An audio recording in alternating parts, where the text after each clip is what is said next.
नमस्कार मंडळी, स्वागत आहे तुमचं पुन्हा एका नवीन व्हिडिओमध्ये। आज मी घेऊन आले आहे खूपच युजफुल टिप्स आणि ट्रिक्स। त्या माझ्या पण खूप कामी येतात। मी आशा करते की हा व्हिडिओ तुमच्यासाठी देखील खूपच महत्त्वाचा राहील। तर आजचा व्हिडिओ खूपच इंटरेस्टिंग असा होणार आहे, त्यासाठी हा व्हिडिओ कुठेही स्किप न करता पूर्ण पहा। आणि हा व्हिडिओ पाहताना कोणत्याही क्षणी जर आवडला तर हा व्हिडिओ तुमच्या मित्रमैत्रिणींसोबत नक्कीच शेअर करा। इथे पहिली ट्रिक आहे साडी किंवा ओढणी बाबतीत। आता साडी चापून चुपून आणि नीट नेसायची असेल तर आपण त्याला सेफ्टी पिन लावतो। साडीचा पदर आणि मिऱ्यांना तर आपण आवर्जून पिन लावतोच, पण त्यामुळे साडी सावरणं देखील सोपं होतं।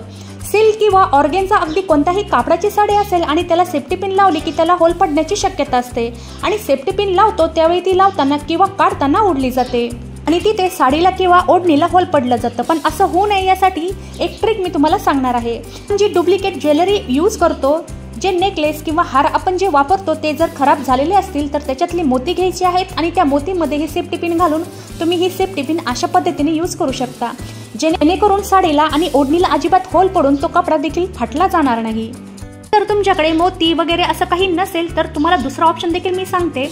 तर या काय करायचं आहे, या सेफ्टी पिनला हलक्याशा प्रमाणात नेलपेंट लावून घ्यायची आहे। आता नेलपेंट तर सर्वांच्या घरात असते, जिथे गोलाकार भाग असतो त्या भागावर हलक्याशा प्रमाणात नेलपेंट लावायची आणि ही सुकू द्यायची। काही सेकंदानंतर ही नेलपेंट वाळल्यानंतर ही सेफ्टी पिन साडीला लावून घ्यायची, जेणेकरून असं केल्यानं काय होतं, साडीला किंवा ओढणीला अजिबात होल पडून कपडा देखील फाटला जात नाही। भन्नाट ट्रिकमुळे आपल्या महागड्या साड्या देखील खराब होत नाही। आता पुढची आपण ट्रिक पाहूयात। मिक्सरचं झाकण लूज होऊन वाटण बाहेर उडतं का? तर हे तुमच्या बाबतीत होतं का हे मला कमेंट करून नक्की सांगा। तर त्यासाठी मी तुम्हाला एक झक्कास अशी ट्रिक सांगणार आहे।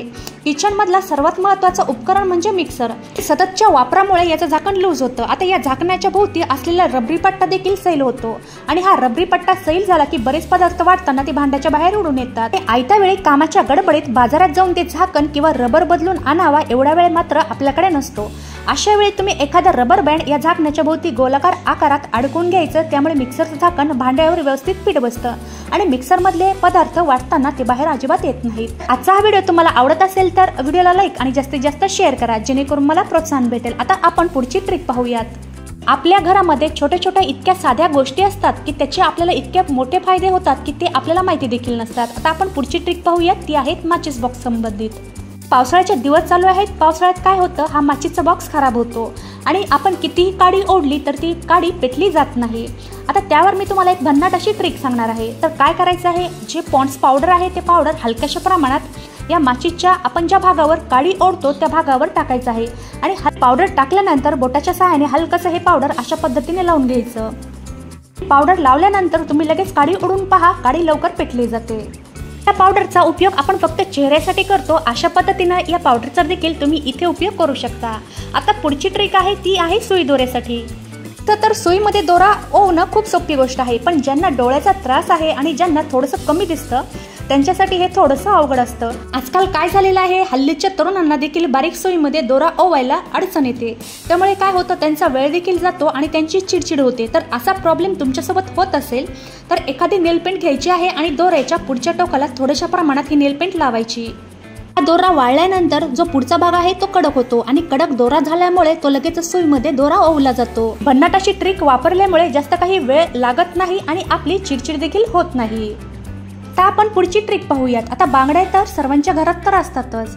आता या बांगडीला काय करायचं आहे, कात्रीच्या किंवा चाकूच्या सहाय्याने कट करून घ्यायचं आहे, आणि अशा पद्धतीने एक कट मारून घ्यायचा आणि अशा पद्धतीने थोड्याशा खालीवरती ही फोल्ड करायची। थोड्याशा बांगडीचा खूप मोठा उपयोग आहे बरं का। आता बांगडी कट केल्यावर हे दोनही टोक अशा पद्धतीने फोल्ड करून घ्यायचे, आणि फोल्ड केल्यानंतर आपल्या घरामध्ये खूप मोठ्या अशा प्रमाणात चाव्या असतात। त्या चाव्या काय होतात, एका जागी राहत नाहीत, त्या कुठेही पडतात आणि ऐन टायमाला त्या सापडत नाही, आणि त्यावेळेस काय होतं, आपली धांदल उडते। त्यामुळे काय होतं, आपला वेळही जातो आणि आपली चिडचिड देखील होते। तर अशा पद्धतीने तुम्ही या बांगडीचा अशा प्रकारे उपयोग करू शकता। तर पहा बरं, एवढ्याशा बांगडीचा किती हा मोठा उपयोग। बांगडी एखाद्या हँगरला किंवा एखाद्या खिळ्यावर लटकून द्यायची, जेणेकरून आपल्या चाव्या एकाच जागी राहतात आणि लवकर त्या सापडल्या जातात। सर्व चाव्या एकाच जागी राहिल्यामुळे त्या हरवल्या देखील जात नाहीत आणि पटकन सापडतात। पुढची आणि शेवटची ट्रिक पाहूयात, ती आहे कपड्याबाबतची। आता कपडे दोरीवर जास्त प्रमाणात टाकल्यामुळे कपडे लवकर सुकत देखील नाहीत, आणि कपडे मोकळ्या हवेत असतील तर ते जास्त लवकर वाळतात, आणि पावसाळ्याच्या दिवसात हवामान दमट असतं, त्यामुळे कपडे देखील लवकर वाळत नाही, आणि पाऊस असला की जागेच्या अभावी कधी कधी घरात देखील दोरी बांधून हे कपडे वाळू घालावे लागतात। सर्वांच्या घरात हँगर आणि बांगड्या तर असतात, तर या बांगड्याच्या सहाय्याने आपण हे कपडे वाळू घालू शकतो. कमीत कमी जागेत आपण भरपूर प्रमाणात कपडे वाळू घालू शकतो. त्यासाठी काय करायचं आहे, एक हँगर घ्यायचा आहे आणि बांगड्या घ्यायच्या आहेत. आता एक एक बांगडी घेऊन दोऱ्याच्या सहाय्याने एक एक बांगडी या हँगरला खालच्या बाजूने बांधून घ्यायची आणि हँगरला एकाच वेळेस जेवढ्या बांगड्या बसतील म्हणजे जेवढ्या बांधता येतील तेवढ्या बांधून घ्यायच्या आहेत. हँगरला मी 5 बांगड्या बांधून घेतल्यानंतर या अशा पद्धतीने देखील बांगड्या बांधून घ्यायच्या. म्हणजे आपण तर वरून बांगड्या बांधूनच घेतलेल्या आहेत आणि साईडला देखील एकामेकाला या बांगड्या बांधून घ्यायच्या. अशा पद्धतीनं या बांगड्या या हँगरला बांधून घ्यायच्या आणि आपण जे हँगरला बांगड्या बांधून घेतलेल्या आहेत त्या प्रत्येक बांगड्यामध्ये एक एक हँगर घालून हे